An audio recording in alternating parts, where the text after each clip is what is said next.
Dear students, welcome back to GM Academy. In today's video, we are going to start a new chapter, Solid State. In this video, we discuss level 1, question 1 to 10. Let's start from question 1. Question 1 में हमें बोला गया है which of the following statement is true for ionic solid. Ionic solid के लिए कौन सा statement true है? तो पहला statement है ionic solids are soluble in non-polar solvent. Non-polar solvents like benzene. But ये ट्रू स्टेटमेंट नहीं है क्योंकि हमारे पास पोलर स्पीसीज होती है, एक तरीके से आयनिक सॉलिड कैटायन और एनायन होते हैं, तो ये पोलर सॉल्वेंट्स में डिजोल्व हो सकते हैं, तो ये स्टेटमेंट हमारा फॉल्स हो जाएगा। फिर है under the electric field cations and anions acquire translatory motion, यहाँ तक ठीक है, इन अपोजिट डायरेक्शन। यहाँ पर ज़रूरी नहीं है कि हमेशा अपोजिट डायरेक्शन में हो, रैंडम मूवमेंट भी हो सकती है। बट यहाँ पर आप इसको किस तरह समझ सकते हैं, जैसे कि हमारे पास आपने एक सॉल्यूशन में कोई भी आयनिक सॉलिड को डिसॉल्व किया है तो कैटायन और एनायन के फॉर्म में बन चुका होगा, और यहाँ पर दो इलेक्ट्रोड लगा दिए जिनको एक सेल से कनेक्ट कर दिया, तो प्लस और माइनस यहाँ पर एनोड बन रहा है और यहाँ पर कैथोड बन रहा है। ठीक है, अब एनोड और कैथोड में अपन चेक करें, जैसे कि NaCl यदि आपने इसमें डिसॉल्व कर दिया तो Na+ जो होगा वो कैथोड पे जाके सेलेक्ट हो जाएगा और Cl- यहाँ पर चला जाएगा। तो यहाँ पर मूवमेंट ऑफ पार्टिकल्स जो है वो किस पे डिपेंड कर रहा है, यहाँ पर पोजीशन ऑफ इलेक्ट्रोड्स पे डिपेंड कर रहा है। ये सिमिलर साइड हो सकती है, अपोजिट डायरेक्शन में भी हो सकते हैं, तो उस बेसिस पे ही इनकी ट्रांसलेटरी मोशन होगी, तो ये ऑलवेज ट्रू नहीं होगा, तो ये फॉल्स स्टेटमेंट हो जाएगा। फिर बोला गया structural units have strong electrostatic force of attraction, तो यहाँ पर Na और Cl- इनके बीच में स्ट्रॉन्ग इलेक्ट्रोस्टैटिक कूलम्बिक फोर्सेस लग रहे हैं, तो ये स्टेटमेंट हमारा ट्रू है। यहाँ पर कोई डायपोल डायपोल इंटरेक्शन नहीं है, तो ये फॉल्स हो जाएगा। तो ट्रू स्टेटमेंट केवल यहाँ पर सी दिया हुआ है। नेक्स्ट है second, which one is called pseudo solid. Pseudo solid अपन किसको कहते हैं, अमोर्फस कंपाउंड्स को अपन स्यूडो सॉलिड भी कहते हैं, अमोर्फस कंपाउंड। तो यहाँ पर CaF2 और NaCl तो हमारे पास क्रिस्टलाइन स्ट्रक्चर है, केवल ग्लास अमोर्फस कंपाउंड है जो कि स्यूडो सॉलिड हो जाएगा।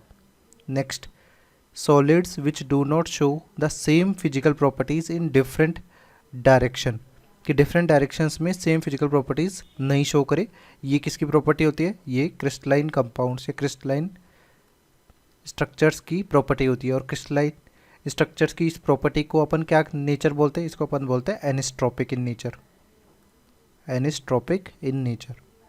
तो यहाँ पर स्यूडो सॉलिड्स नहीं होगा क्योंकि अमोर्फस सॉलिड को अपन स्यूडो सॉलिड कहते हैं।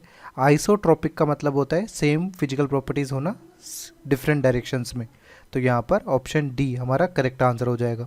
पॉलीमॉर्फिक सॉलिड्स का मतलब है कि crystalline structures which have more than one type of crystalline structures possibilities. ठीक है, तो यहाँ पर ऑप्शन डी करेक्ट होगा, एनिस्ट्रोपिक नेचर के बारे में बोला गया है।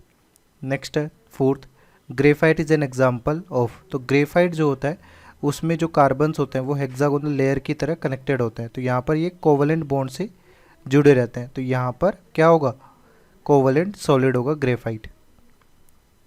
नेक्स्ट है fifth, amorphous solids are. Amorphous solids जो होते हैं उनमें फिजिकल प्रॉपर्टीज़ जो होंगी वो डिफरेंट डायरेक्शंस में भी सेम आएगी, तो ये नेचर क्या कहलाता है, आइसोट्रोपिक नेचर कहलाता है।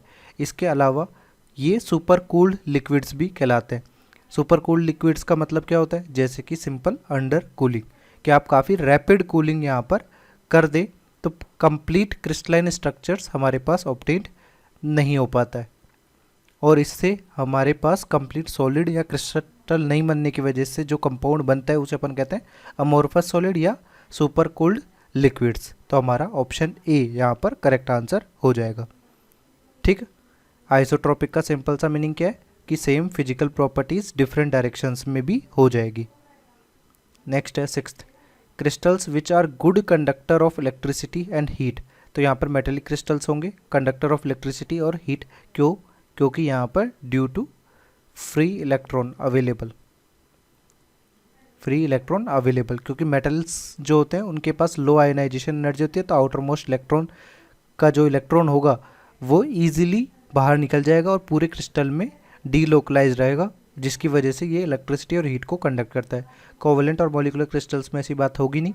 आयनिक क्रिस्टल्स में हीट कंडक्शन जो होता है वो स्लाइटली लेस होगा, क्यों, ये कब होगा? तब जब हमारे पास ये मोल्टन स्टेज में या एक्वस फेज में जाए। सॉलिड आयनिक क्रिस्टल यदि अपने पास है तो वो इलेक्ट्रिसिटी और हीट कंडक्ट नहीं करता है, बट मेटेलिक क्रिस्टल्स हमारे पास सॉलिड स्टेट में भी ऐसा कर सकते हैं। तो ऑप्शन सी हमारा यहाँ पर करेक्ट आंसर होगा।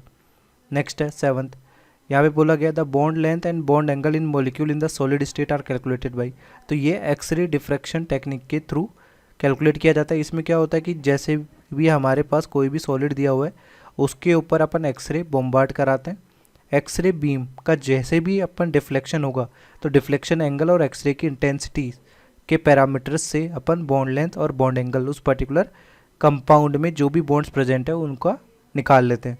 तो यही टेक्निक जो यूज़ की जाती है वो कौन सी हो जाएगी? Option A, for calculation of bond length and bond angles in A solid compound. Next 8, इसे बोला गया था यूनिट सेल विद पैरामीटर्स। तो इन पैरामीटर्स के साथ में हमारे पास यहाँ पर कौन सी यूनिट सेल होगी देख लेते हैं। तो यहाँ पर हमारे पास देखिए कि alpha beta gamma 90 degree A B बराबर है, बट सी यहाँ पर बराबर नहीं है। तो ये पैरामीटर देखो यहाँ पर इससे मैच कर रहा है, ये कौन सा हो जाएगा? टेट्रागोनल। तो ऑप्शन डी करेक्ट आंसर है। नेक्स्ट है 9, triclinic crystals has the following unit cell parameters. Triclinic हमारे पास जो स्ट्रक्चर है वो कौन सा है? ये हमारे पास A B C alpha beta gamma. तो ये ऑप्शन सी हमारे पास करेक्ट आंसर होगा। नेक्स्ट है 10th, if all 3 interfacial angles defining the unit cell are equal in magnitude the crystal can not be. जो इंटरफेशियल एंगल्स हैं यानी alpha beta और gamma, all 3 interfacial angles defining the unit cell are equal in magnitude, ये तीनों के तीनों हमारे पास बराबर है। तो क्रिस्टल क्या नहीं हो सकता ये अपने को देखना है। तो अपन देख लेते हैं, जैसे कि सबसे पहले रोम्बोहेड्रल की बात करते हैं। तो रोम्बोहेड्रल हमारे पास ये दिया हुआ है। अब रोम्बोहेड्रल में जो तीनों के तीनों हैं अल्फा बीटा गामा वो बराबर है, बट 90 डिग्री बराबर नहीं है। तो ये कंडीशन इसके लिए सेटिस्फाइड है, ठीक है, रोम्बोहेड्रल के लिए। तो ये वाला नहीं होगा। ऐसा क्रिस्टल अपने को देखना है जिसमें तीनों के तीनों इंटरफेशियल एंगल बराबर ना हो। क्यूबिक में भी तीनों बराबर होते हैं। हेक्सागोनल की बात करें तो यहाँ पर अल्फा बीटा 90 डिग्री और गामा 120 डिग्री है, तो ये बराबर नहीं है। टेट्रागोनल की बात करें तो टेट्रागोनल में तीनों बराबर है। तो यहाँ पर ऑप्शन सी करेक्ट आंसर होगा, जिसमें अल्फा और बीटा तो 90 डिग्री के बराबर है, बट गामा यहाँ पर 120 डिग्री के बराबर है। ठीक है।